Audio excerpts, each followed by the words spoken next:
복음에는 예수님의 가르침이 5개가 있습니다. 5개를 이야기하면 5장부터 7장까지가 이제 산상수훈 첫 번째 가르침의 기둥입니다. 장신교회가 5기둥이 있다면 마태복음에 가르침의 5기둥이 있는데, 첫 번째는 말씀드리고, 두 번째 기둥은 선교 교훈입니다. 10장에 그게 두 번째 기둥이고, 세 번째 교훈은 바로 13장에 하나님 나라의 7가지 비유입니다. 그리고 네 번째는 18장에 기록된 교회 공동체와 관련된 교훈입니다. 교회 공동체와 관련된 교훈 18장. 그리고 5번째, 마지막 번째 가르침의 기둥은 바로 오늘 본문과 24장 종말의 교훈입니다. 이 종말의 교훈은 예수님의 십자가 죽음을 전제로 한 것입니다.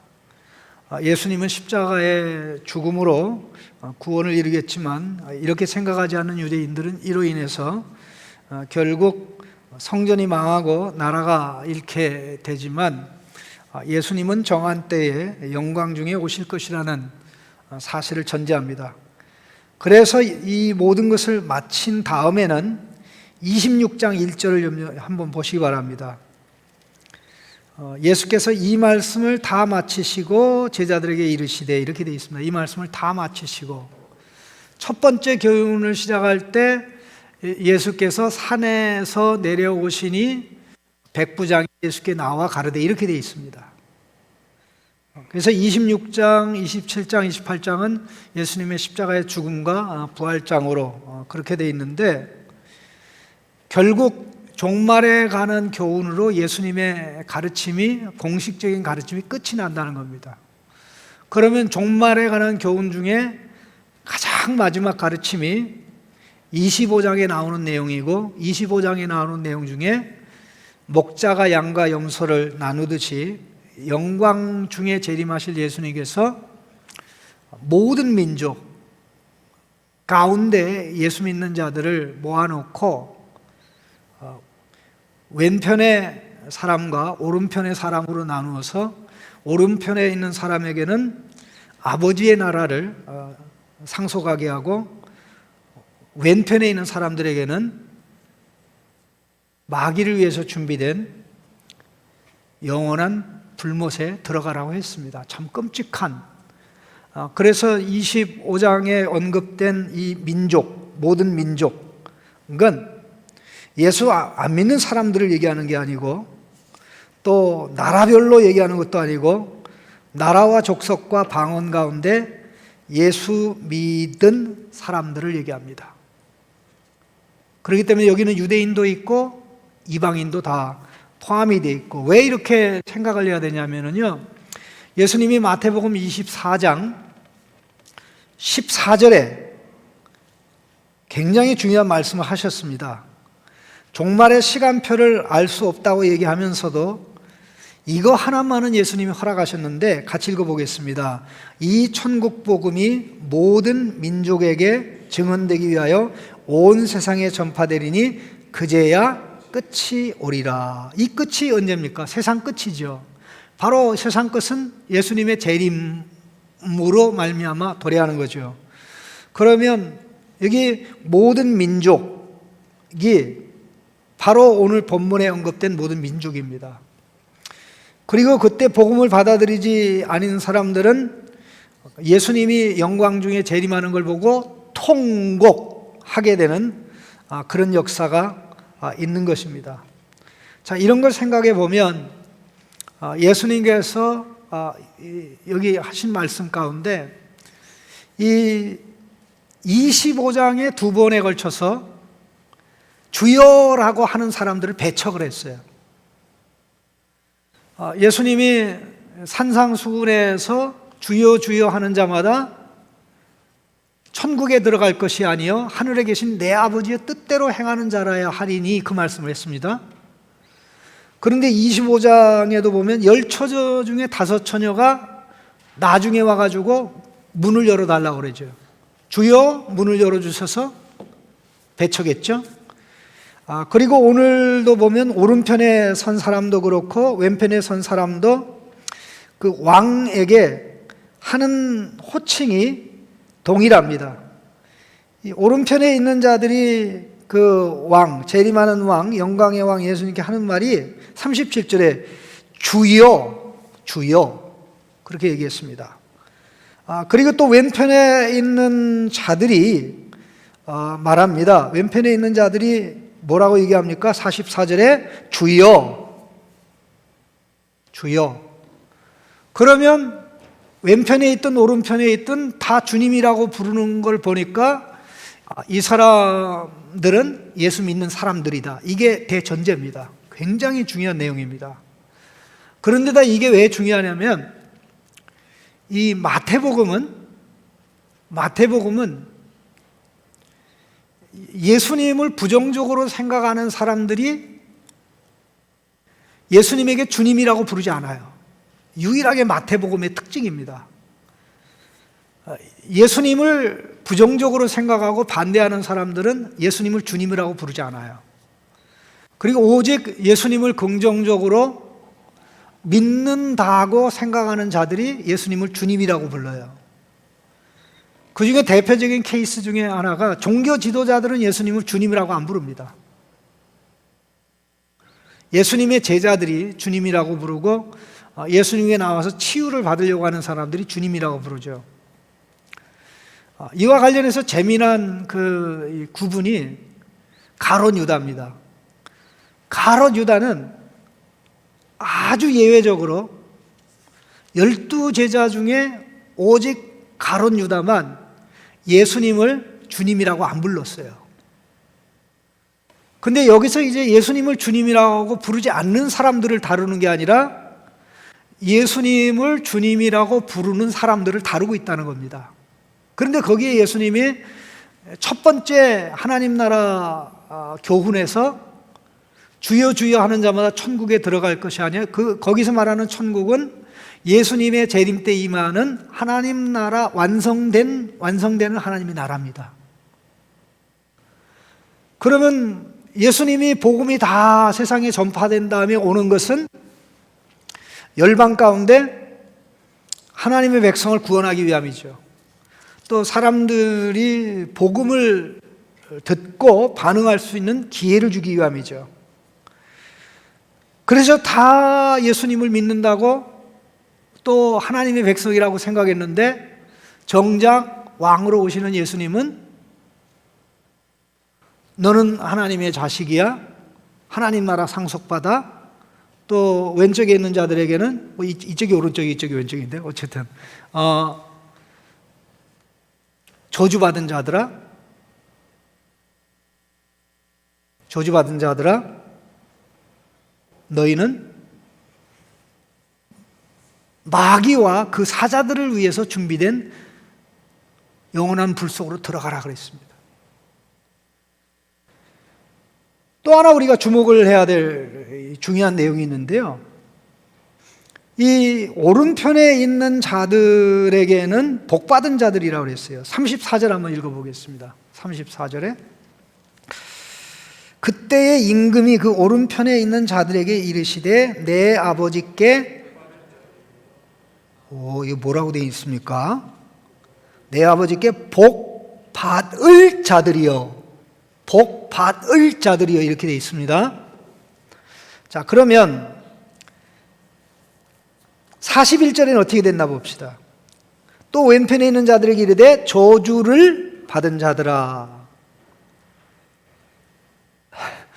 근데 똑같은 이 문장 구조로 되어 있는 두 단어가 이게 두 개 다 동사입니다.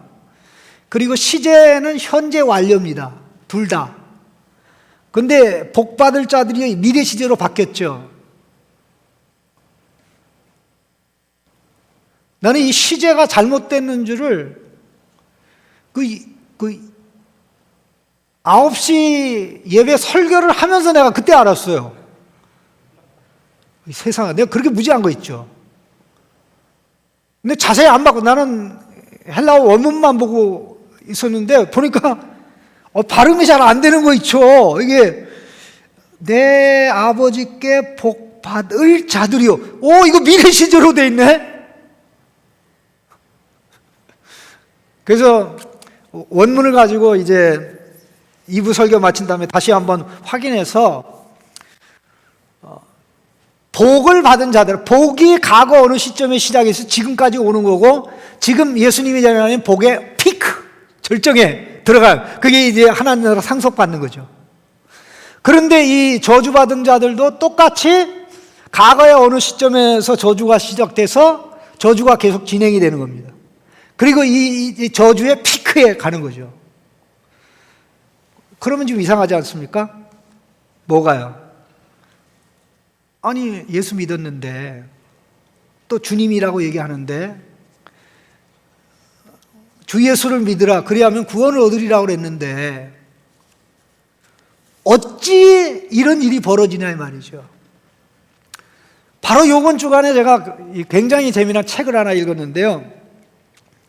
제가 이 부분을 연구하려고 읽은 게 아니라 다른 주제와 관련해서 읽다가 이 부분을 아주 디테일하게 다루는 학자의 글을 접하게 됐는데, 이 10처녀 중에 5처녀, 그 다음에 달란트 받은 사람 중에 이제 1달란트 받은 사람, 그리고 여기 양과 염소비 중에 염소 측에 속하는 사람들 보면, 자, 25장의 핵심적인 그 3가지 비유가 공통적인 구조를 가지고 있죠. 공통 구조가 하고 결론이 똑같은데 결론은 둘로 나누어진다는 것이고, 그치? 이게 결론이에요. 구조는 뭐예요? 중요한 인물이 올 때, 중요한 인물이 온다는, 신랑이 올 때 갈라지고, 또 재력가 주인이 올 때 갈라지고, 인자가 올 때 둘로 딱 갈라진다, 그거 아닙니까? 똑같은데 요 갈라져서 결혼 만찬에 들어가지 못한 사람, 그 다음에 악하고 게으른 종아라고 책망받은 사람, 그리고 이 마귀를 위해서 준비된 불못에 들어가라 하는 이 3사람들에 대해서 미국의 굉장히 유명한 학자인데, 제가 그렇게까지 얘기하는 걸 보고 정말 너무나 놀랐어요. 뭐라고 얘기하냐면, 이 사람들은 구원을 못 받는 사람이 아니고 상급을 못 받는 사람이다. 구원을 못 받는 사람이 아니고, 마지막 날에 예수님 재림 때 구원을 못 받는 사람이 아니고 상급만 못 받는 사람이다. 그러니까 그게 크게 염려하지도 않아도 된다. 그러게 이제 그 주장을 했는데, 학자 넷이 이제 똑같은 주제를 가지고 논쟁을 하면서 4사람 중에 이 한 사람이 그 얘기를 한 거예요. 그러니까 나머지 3 학자가 웃기는 소리 하고 있네, 눈 감고 성경 읽네, 자기들의 잘못된 신학의 틀을 가지고 거기다 갖다 맞추네. 그 신학의 틀이라는 건 뭐냐면 바로 그겁니다.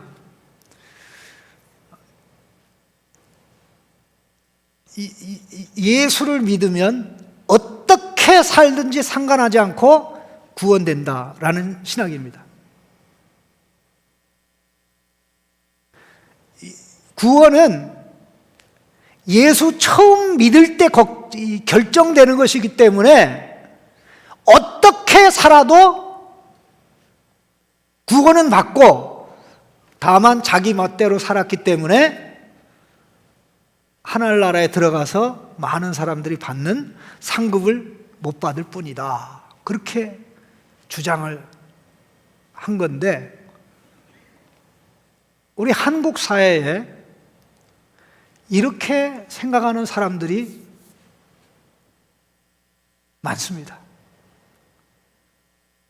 구원은 100% 전적으로 은혜니까 내가 구원의 은혜에 감격해서 섬기는 그런 삶을 살지 않으면 상만 못 받을 뿐이지, 상급만 못 받을 뿐이지, 그래도 이 지옥에 안 가고 천국 가는 게 얼마나 감사하냐, 나는 예수를 믿고 천국을 확보하고 이 세상에서 내가 하고 싶은 대로 살아서 이 세상을 누릴 것 누리겠다. 그게 사실이면 좋겠지만 성경은 결코 그렇게 해석이 되지 않습니다. 제가 얘기한 이 글은 한국 목회자들, 신학자들의 글을 얘기한 게 아니라 몇 년 전에 책으로 출판돼서 많은 사람들이 읽고 있는 그런 책입니다.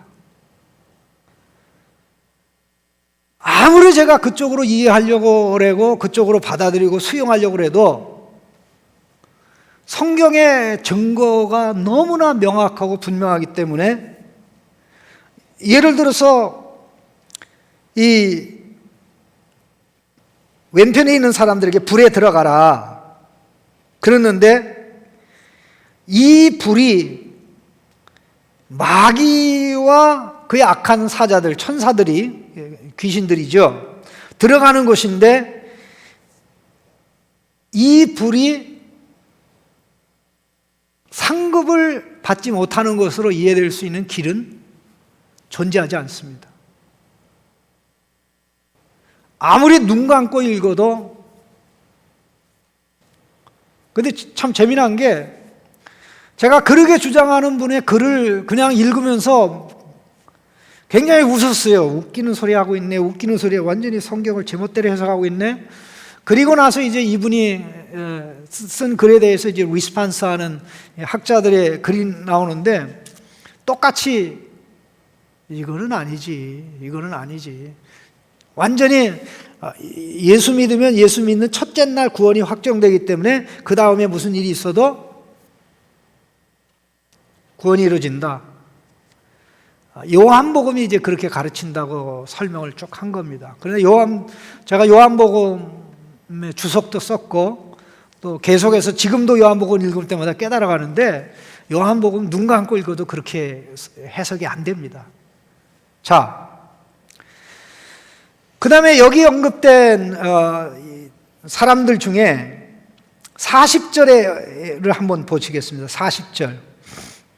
40절에 보면, 임금이 대답하여 이르되 내가 진실로 너희에게 이르노니 너희가 여기 내 형제 중에 지극히 작은 자 하나에게 한 것이 곧 내게 한 것이니라, 이렇게 되어 있습니다. 여기 내 형제 중에 지극히 작은 자에게, 하나에게 라는 표현이 나오죠. 자, 45절에는 뭐가 나옵니까? 이에 임금이 대답하여 이르되 내가 진실로 너에게 이르노니 지극히 작은 자 하나에게 하지 아니한 것이. 그러면 40절과 45절의 차이가 뭡니까? 40절과 45절의 차이. 40절에는 my brother, 내 형제들이라는 표현이 나오는데, 45절에는 my brother, 내 형제들이라는 표현이 안 나와요. 지극히 작은 자 하나라는 똑같은 표현이 나오는데 형제라는 단어는 안 나와요. 그러니까는 여기 지극히 작은 형제들이라는 것은, 지극히 작은 자 중에 하나라는 것은 사실 왼편에 있는 자들을 가르치는 거예요. 그러면 우리 주님께서 보실 때 믿었다고 할지라도 예수님은 믿음을 인정하지 않은 거죠. 그러면 교회의 작은 자와 세상의 작은 자는 우리 주님과 하나라는 전제가 있는 겁니다. 아멘? 네. 세상의 작은 자, 교회의 작은 자, 그들을 섬기고 대하는 것은 예수님을 섬기는 거라는 거죠. 이 25장의 내용이 우리에게 충격적인 이야기는, 큰 못된 짓을 하는, 범법을 하는 자들의 이야기가 아니라 해야 할 일을 하지 않은 자들의 이야기라는 겁니다. 이들에게 주님이 불법을 행하는 자들아 그러지 않았습니다. 자, 5 처녀는 기름을 기름을 준비하지 않고 등만 준비했는데 이게 도덕적으로 문제가 되나요? 해가 됩니까? 그렇지 않죠. 한 달란트 받은 사람이 그 역할 못한 거, 그게 뭐 크게 도덕적 문제되지 않죠. 주인에게도 그렇게 크게 뭐 손해 끼친 건 아니에요. 이거는 범법은 아니죠. 직무유기죠. 태만이죠. 그 다음에 이게 하지 않은 거, 이게 하지 않은 게 뭡니까? 해야 할 일을 하지 않은 거죠. 이게 무슨 죄입니까? 태만. 한번 따라 합시다. 미션. 이상하게 설교하다 보면 한번 따라해요. 미션. 오미션. 한번 따라해요. 미션. 오미션. 커미션. 세 단어의 공통점이 뭡니까? 미션, 미션, 미션이죠. 미션이라는 게 사명이죠. 사명은 우리가 해야 될 일이잖아요. 근데 앞에다 O를 붙여 오미션이 뭔지 아세요?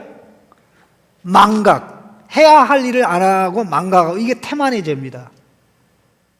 그래서 미션, 그 다음에 뭐라고요? 오미션. 그럼 하나님의 자녀로서 살아야 될 삶이 있잖아요. 하나님의 자녀는 예수님에게 가장 중요한 그 모습을 가지고 살아야 되죠. 하나님 나라, 예수님의 중심에 하나님 나라가 있듯이 하나님의 자녀의 삶의 중심에 하나님 나라가 있죠. 근데 요거 안 하는 게 태만의 죄 오미션에 해당되는 거예요. 오미션. 그러면 커미션은 뭔가? 커미션. 이 커미션이 어떤 회사와 회사의 거래를 성사시키고 커미션 받는다 그러잖아요. 그런 뜻도 있지만 또 무슨 뜻이 있냐면 위반, 커미션. 그 죄를 진다고 그럴 때 commit sin이라고 얘기해요. commit sin. 죄를 범한다. 이거는 뭐의 죄예요? 위반의 죄예요. 위반의 죄. 그러니까 예를 들어서 도둑질하지 말지냐 했는데 도둑질하면 이 죄가 커미션의 죄에 해당되는 겁니다. 커미션. 그러면 오미션의 죄에 해당되는 게 도둑질 하지 말지냐 했는데 도둑질 안 했어요. 그러면 이제 커미션의 죄가 안 되죠. 위반한 게 아니니까. 그러면 그 반대가 뭐예요? 사람의 소유를 소중히 여기고 귀중히 여기는 거죠. 근데 내가 훔치지 않고 또 파괴하지 않아도 얼마든지 멸시하고 우습게 볼 수 있죠. 그럼 그런 경우는 오미션의 죄에 해당될 수 있는 겁니다. 사랑해야 되는데 사랑 안 하는 거, 감사해야 되는데 감사 안 하는 거, 겸손해야 되는데 겸손 안 한 것, 필요할 때 필요한 도움을 줘야 되는데 도움 안 주는 거, 이게 다 뭐에 해당되는 거예요? 오미션의 죄에 해당되는 겁니다. 근데 세상은 오미션의 죄를 처벌하진 않죠. 예? 태만의 그 죄를 처벌하진 않아요. 물론 공무원 같은 경우는 이제 직무유기라고 해서 처벌이 될 수 있습니다만은 범법은 다 커미션의 죄입니다. 근데 이 부분을 두고 예수님께서 이 말씀을 하셨다는 게 신자는 하나님의 자녀로 산다. 재림의 준비라는 것은 예수님이 오실 때까지 하나님의 자녀답게 사는 것, 하나님 나라를 추구하는 아버지의 사업이 하나님 나라고 아버지의 나라 중심에 우리의 구원이 있고 사람들을 구원하는 것이 있고 아버지를 보여주는 나타내는 예수님의 삶이 있는데 그렇게 살아가는 것, 이게 재림 준비의 삶이죠. 자, 그런데 이제 그때 참 놀라운 일이 벌어지는데 바로 그게 32절에 언급된 내용입니다. 31절에 인자가 자기 영광으로 모든 천사와 함께 올 때 영광의 보좌에 앉는다 그랬습니다. 예수님이 이 땅에 오셔서 영광을 얘기한 적은 많지 않습니다. 그러나 예수님이 십자가를 염두에 두고 영광을 얘기하기 시작했습니다. 베드로가 예수님을 주님으로 고백할 때 바로 그 영광에 대해서 예수님이 말씀하셨습니다. 그게 바로 마태복음 16장에 나옵니다. 그러므로 십자가를 지고 나를 따르라. 그렇게 말씀하면서 26절, 27절 같이 읽겠습니다. 26절, 27절. 사람이 만일 온 천하를 얻고도 제 목숨을 잃으면 무엇이 유익하리요? 사람이 무엇을 주고 제 목숨과 바꾸겠느냐? 인자가 아버지의 영광으로 그 천사들과 함께 오리니 그때에 각 사람이 행한 대로 갚으리라. 각 사람이 행한 대로 갚으리라. 인자가 아버지의 영광으로 올 때. 자, 그리고 24장에서도 종말에 대해서 얘기하면서 30절, 31절에 똑같은 말씀을 하셨습니다. 30절만 보겠습니다. 그때에 인자의 징조가 하늘에서 보이겠고 그때에 땅의 모든 족속들이 통곡하며 그들이 인자가 구름을 타고 하늘 능력과 큰 영광으로 오는 것을 보리라 그랬습니다.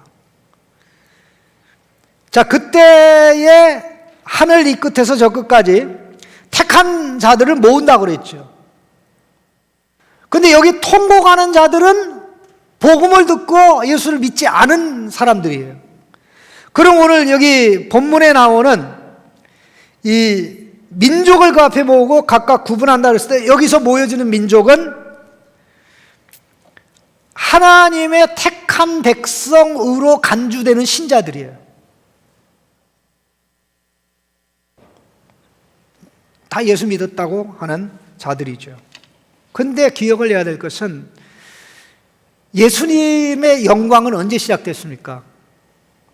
예수님이 영광으로 들어가는 관문이 십자가입니다. 그래서 부활로 말미암아 예수님이 영광에 들어갔죠. 근데 부활로 말미암아 영광에 들어갔을 때 예수님이 부활로 말미암아 영광에 들어간 사실을 아는 사람들이 별로 없습니다. 제자들만 알기 시작했고요. 예수님을 십자가에 죽인 사람들 하나도 모릅니다. 제가 지난 주간에 그 랍비, 지난주 월요일이죠. 날씨가 너무 추워가지고 어디 밖에를 못 가고 자전거도 못 타가지고 집에서 이제 꼭 밖에 있어야 되는 상황이었는데 굉장히 유명한 랍비의 강의를 어제도 하루 종일 들었어요, 일부러. 근데 대단하더라고요. 제가 좀 배운 것도 좀 많고, 나중에 좀 시간이 있으면 나눌 수도 있을지 모르겠는데, 그런데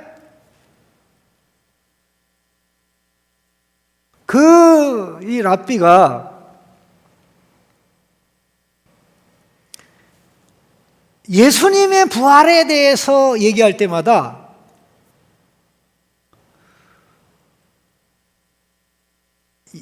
예수님의 부활이라고 하지 않고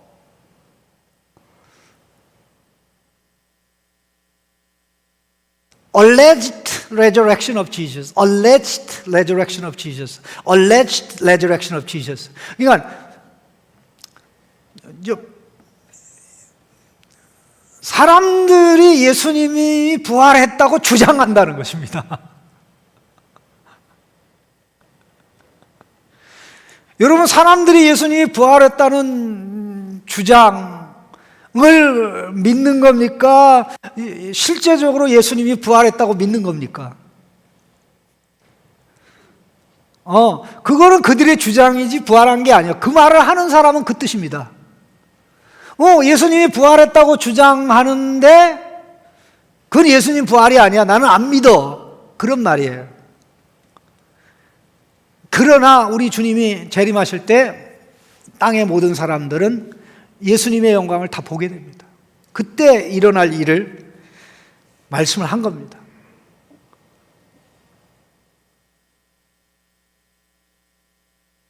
이걸 통해서 예수님이 우리에게 하시는 말씀이 뭡니까? 복받은 자들아, 너희는 하나님의 자녀야.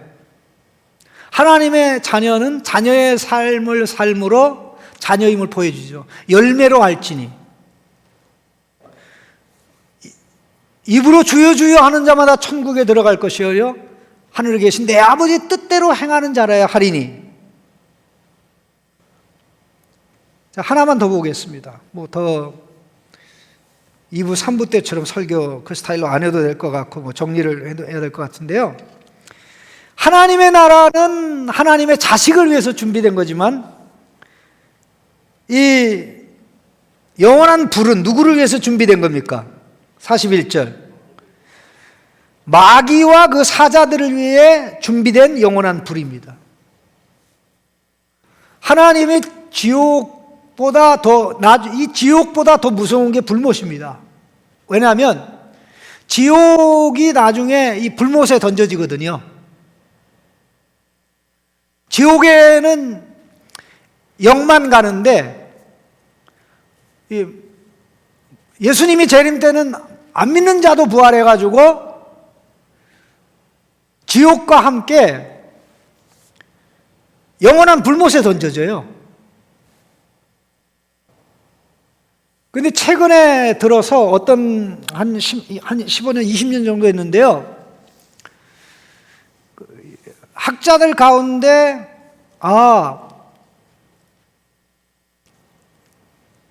지옥에 던져져서 영원히 거기서 고생하는 게 아니라 던져지면서 소멸하는 것이다, 없어지는 것이다 라고 주장하는 미국의 목사님들이 많이 생기기 시작했어요.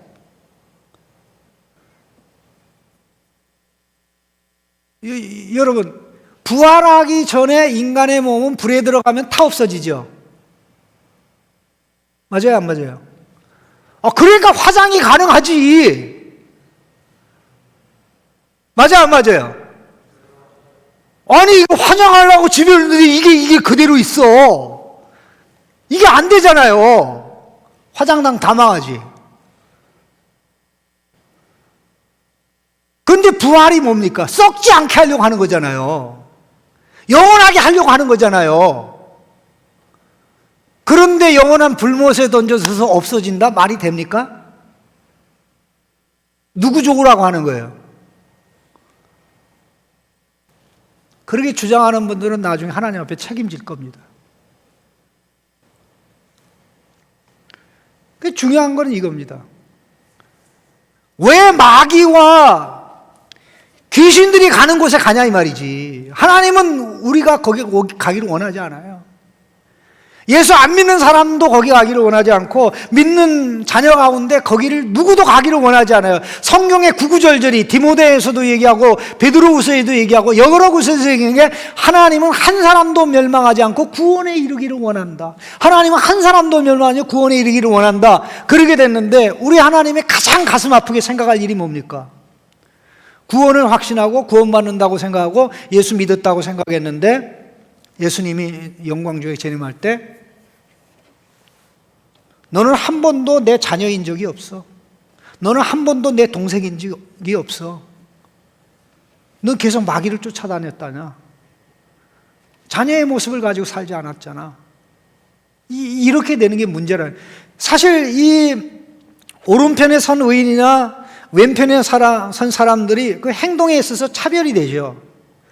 그런데 여기 눈여겨보면 우리가 꼭 무시해서는 안 될 중요한 내용이 있냐면 이 의인들이 한 행동이 위대한 행동이 아니라는 거예요. 평범한 행동이라는 거예요. 일상적인 행동이라는 거예요.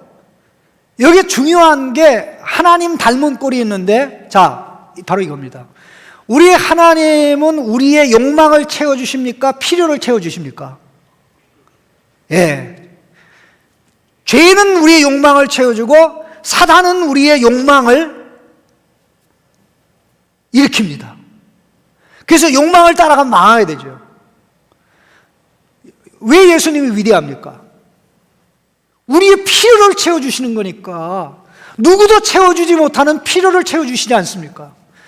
우리 하나님은 그런 의미에서 불신자도 사랑해요. 왜? 불신자에게 일반 은총에 은혜를 내려주시는데 예수 안 믿는다고 그냥 해가 안 비쳐. 예수 안 믿는다고 거기는 산소 공급이 안 돼. 예수 안 믿는다고 땅이 꺼져? 그거 아니잖아요. 그 인간의 생명 유지를 위해서 존재를 절대적으로 필요한 거죠.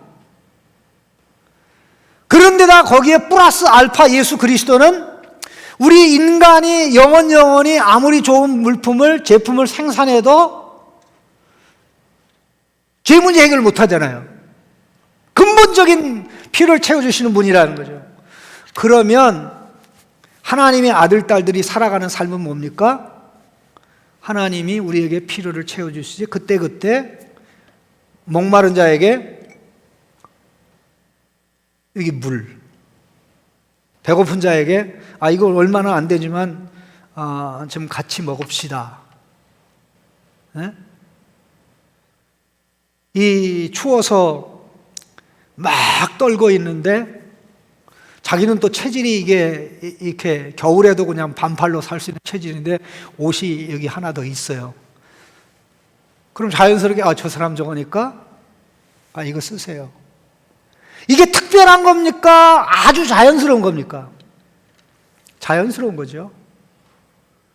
특별한 행동을 해서가 아니라 하나님의 아들, 딸들은 하나님 닮은 모습, 하나님 아버지를 닮은 모습을 이 땅에 오셔서 우리에게 보여주고 실천한 예수님의 모습을 가지고 살아가죠.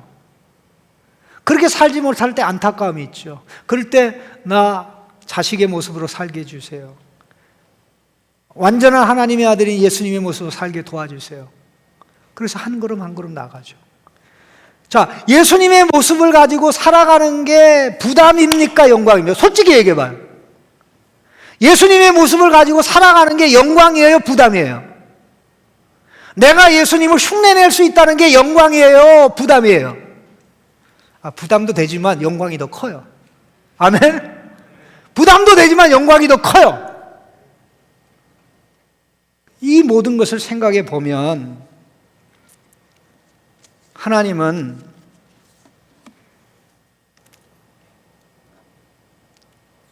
자기가 믿는다고 생각하는 사람을 마지막 날에 그의 나라를 상속받게 하지 않는다는 것입니다. 그렇기 때문에 날마다 하나님의 자녀로, 이 달란트 비유에서는 그냥 이자를 5배 남기고 2배 남긴 것만 나오잖아요. 그러면 여기 마지막 비유에 와서 하나님 나라의 가치를 확대하기 위해서 하나님의 아들, 딸들이 뭐 하고 살았나 어느 정도 답이 나오죠. 하나님이 주신 것 가지고 세상의 약한 자들을, 믿는 가운데 약한 자들을 그때 필요한 섬길 일을 하면서 살았구나. 그림이 그려집니까? 그래서 우리는 거짓된 확신을 버리고 거짓된 평화를 버리고 자녀라는 확신이 나로 하여금 게으르게 만들면 무조건 사탄의 역사입니다. 자녀라는 확신이 하나님의 도움을 받아 예수님이 사신 삶, 예수님이 가신 길, 하나님의 성령이 내 안에 역사하는 대로 가다가 넘어지더라도 넘어지면 웃으면 돼요. 난 본능적으로 내가 안 돼요. 난 자녀의 신분 가졌지만 나 안 돼요. 성령님 도와주세요. 도와주세요. 그러다가 가다 또 넘어지면 나 이 정도밖에 안 돼. 또 도와주세요. 그래서 끝까지 가는 게 내 힘으로 가는 게 아니라 예수님의 힘, 성령의 역사로 우리가 한 걸음 한 걸음 나아가게 되는 것입니다. 아까 우리 같이 찬양하면서 그런 생각했습니다. 우리 창신교회에서 저의 설교를 들은 사람들, 같이 신앙생활한 지체들은 한 사람도 빠지 않고 같이 우리 주님이 오실 때 그 영광의 나라에 들어가는 일이 있으면 좋겠다. 그래서 그때 우리 지체들이 와서 목사님 그때 내가 좀 비리비리 한눈 파고 그랬었는데 정신 바짝 차리게 해줘서 참 제가 여기 왔습니다. 바르게 인도해 주셔서 고맙습니다. 그때 그런 말을 듣면 내가 얼마나 흐뭇할까. 그래서 지금 욕을 얻어먹더라도 내가 영원한 운명, 신앙의 바를 예수님이 가르친 대로 가르치고 또 그렇게 나가려고 하는 것입니다. 오늘로서 이제 종말에 관한 예수님의 재림 준비와 관련된 설교는 끝입니다. 더 이상 특별히 할 이유도 없을 것 같고 내년을 준비해야 되는 그런 상황입니다. 우리 같이 기도했으면 좋겠습니다. 여러분의 신앙을 돌아보십시오. 확신, 하나님의 자녀는 예수님의 길, 하나님 나라를 가슴의 중심에 두고 살아갑니다. 얼마나 잘하느냐 못하느냐는 2차적인 것입니다. 사람마다 차이는 다 있습니다. 그러나 성령의 도우심을 받고 인도를 받는 만큼 한 걸음 더 자녀로, 한 걸음 더 아름다운 모습으로, 예수님의 모습으로 나아갑니다. 그런 자들이 입으로 주여가 아니라 삶으로 주여하는 부재한 주님의 주권을 인정하면서 살아가는 그 신자가 하나님의 아들이고 하나님의 딸이고, 그런 자들이 예수님의 모습을 사람들에게 보여주고 베풀면서 우리 주님이 영광 중에 재림할 때 그 영광을 같이 받아 누리게 되는 것입니다. 하나님 그렇게 갈 수 있도록 죄는 속이고 세상은 속이고 나태하게 만들지만 나태하지 않고 확실하고 분명하게 날마다 믿음으로, 믿음의 행보로, 처신으로 나갈 수 있도록 역사해 주옵소서. 정신이 깨고 의식이 깰 수 있도록 도와주십시오. 우리 간절히